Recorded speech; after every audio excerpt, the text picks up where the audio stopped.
রবীন্দ্রনাথ ঠাকুরের কাবুলিওয়ালা ছোট মিনিকে প্রশ্ন করেছিলেন, খোকি তুমি শ্বশুর বাড়ি যাবিস?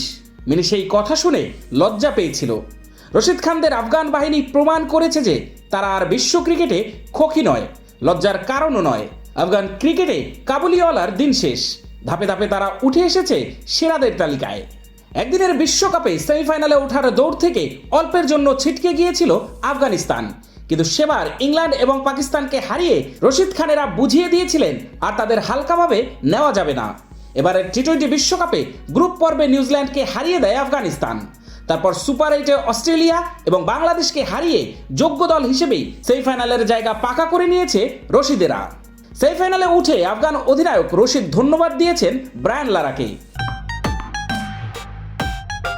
দাগ লাগুক যতবার, বার্জার ইজি ক্লিন একবার।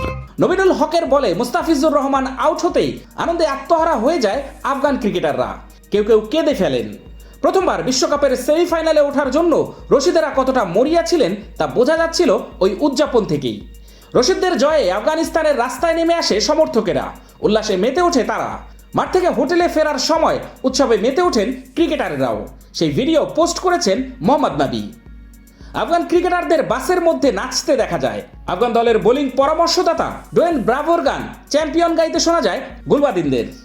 বাংলাদেশের বিরুদ্ধে রশিদেরা খুব বেশি রান করতে পারেনি, কিন্তু আফগানদের বোলিং এতটাই শক্তিশালী যে 115 রানও অনেক কঠিন লক্ষ্য মনে হয়েছিল বাংলাদেশের জন্য। অস্ট্রেলিয়াকে সুপার 8-এ হারিয়ে দেওয়ার পর আফগানিস্তানের আত্মবিশ্বাস অনেকটাই বৃদ্ধি পায়। রশিদ বাংলাদেশের বিরুদ্ধে জেতার জন্য কতটা মরিয়া ছিলেন তা বোঝায় একটি ঘটনায়।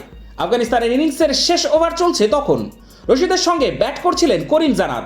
রশিদ তৃতীয় বলে 2 রান নিতে চেয়েছিলেন, ব্যাট করতে চাইছিলেন তিনি নিজে, কিন্তু করিম 1 রানের বেশি নেননি। রশিদ ক্রিজের মাঝখানে পৌঁছে গেলেও করিম আসেননি। রাগে তার দিকে ব্যাট ছুড়ে দিয়ে নন স্ট্রাইকের দিকে ফিরে যান রশিদ। পরে ব্যাট নিতে এসেও রাগ প্রকাশ করেন। রশিদ জানতেন তিনি ব্যাট করলে বড় শট খেলার চেষ্টা করবেন, সেই কারণেই স্ট্রাইক নিতে চেয়েছিলেন রশিদ। পরের বলেই 1 রান নেন করিম। শেষ বলে ছক্কা মেরে দলকে 115 রানে পৌঁছে দেন রশিদ খান। সেমিফাইনালে দক্ষিণ আফ্রিকার বিরুদ্ধে খেলতে হবে আফগানিস্তানকে। নিউজিল্যান্ড, অস্ট্রেলিয়া, বাংলাদেশের মতো টেস্ট খেলুড়ে দেশকে হারানোর পর দক্ষিণ আফ্রিকাকে হারানোর স্বপ্ন দেখতেই পারে রশিদেরা। আর চোকার্স বলে পরিচিত প্রোটিয়ারা সেমিফাইনালে হেরে গেলে আফগানিস্তান পৌঁছে যেতে পারে ফাইনালেও। তখন আফগান ক্রিকেটের ইতিহাসটা হয়তো বদলে যাবে।